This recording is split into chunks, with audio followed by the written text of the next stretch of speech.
Drone photography is quickly becoming a popular and more accessible genre due to the development of ever cheaper and easier to fly drones. The main advantage of shooting photos from an aerial perspective is achieving shots from points of view never seen before. This opens up the floodgates for creativity, but it's important to keep the fundamentals in mind. Let's begin with how to go about choosing a drone and getting in on this aerial trend. While technology is constantly evolving, your ideal drone will vary widely depending on your budget and photography goals. I have a love-hate relationship with DJI because they are the biggest, most advanced manufacturer of drones, and there really aren't many other reasonable options. Because of this, however, they're known for terrible customer service, and even their drones are prone to random, inexplicable malfunctions.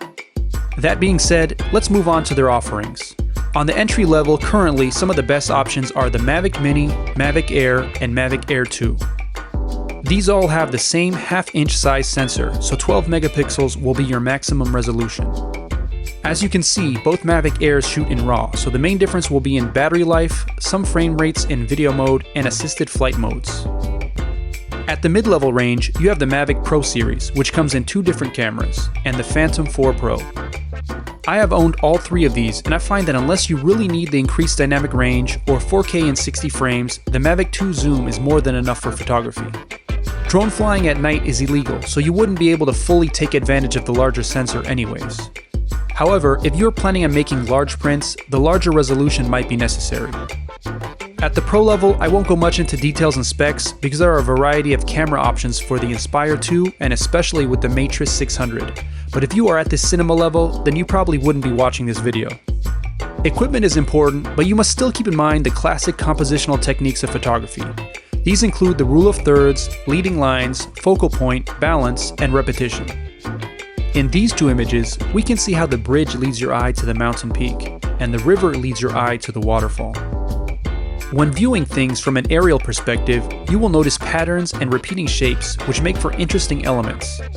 The sailboats balance out the first image, and the rock islands in the second image are lined up in similar shapes.